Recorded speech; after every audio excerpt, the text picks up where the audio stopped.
بسم اللہ الرحمن الرحیم. قال النبی صلی اللہ علیہ وسلم المسلم من سلم المسلمون من لسانہ ویدہ.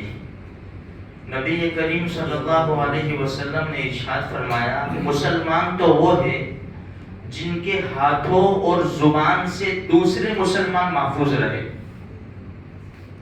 کیونکہ انسان تکلیف دیتا ہے زبان کے ذریعے یا ہاتھ کے ذریعے. اسی لیے دوسری حدیث میں ہے من سکت سلیم ومن سلیم فقد نجا.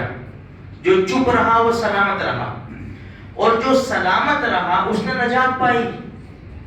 جھگڑے بڑھتے ہیں بولنے سے.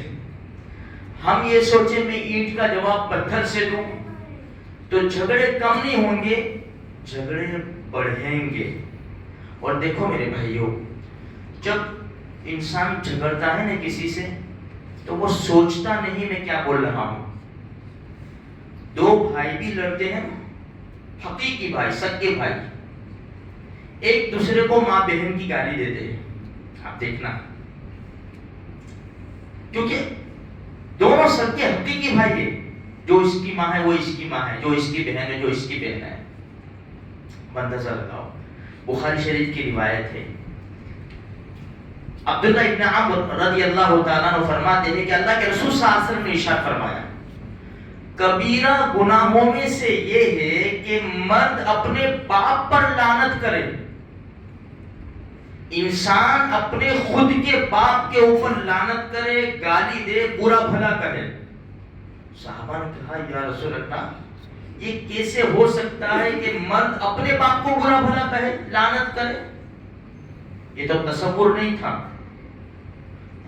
اب تو ہماری آنکھوں کے سامنے ہے کہ بیٹا باپ کو گالی دے رہا ہے, برا بھلا کہہ رہا ہے. صحابہ نے فرمایا رسول کیسے ہو سکتا ہے؟ اللہ کے رسول نے فرمایا اگر یہ کسی کے باپ کو برا بھلا کہے گا, لعنت کرے گا, گالی دے گا تو سامنے والا اس کے باپ کو برا بھلا کہے گا, لعنت کرے گا, گالی دے گا. اگر یہ سامنے والے کو گالی نہ دیتا, اس کے باپ کو برا بھلا نہ کہتا, تو وہ بھی اس کے باپ کو برا بھلا نہ کہتا.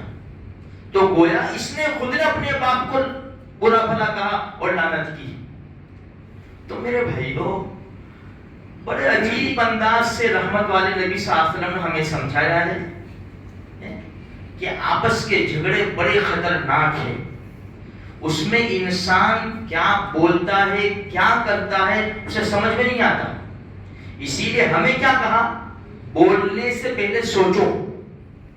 ہماری عادت کیا ہے, بول ڈالتے برابر, پھر گھر میں جا کے سوچتے میں یہ بول گئے, میں یہ بولا, مجھے ایسا نہیں بولنا چاہیے تھا.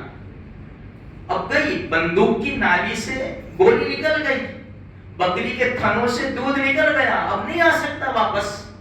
پہلے سوچو پھر بولو. بول کر سوچنا بیکار ہے. تو میرے بھائیوں, ہم اللہ کے رسول صلی اللہ علیہ وسلم کے امتی ہیں. ہمیں آپس میں اتفاق اتحاد کے ساتھ رہنا ہے. ہمارا قرآن بھی ایک ہے, ہمارے نبی بھی ایک ہے, ہماری شریعت بھی ایک ہے. جو منافق ہے وہ تو منافق ہے ہی, ان کو منافق کہتے مطلب کیا ہے؟ جو ہمارے اپنے ہیں مسئلہ تو ان کا ہے. آپ سمجھیں نا. بس قرآن و حدیث کے اوپر زندگی گزارنے کی پوری کوشش کرو.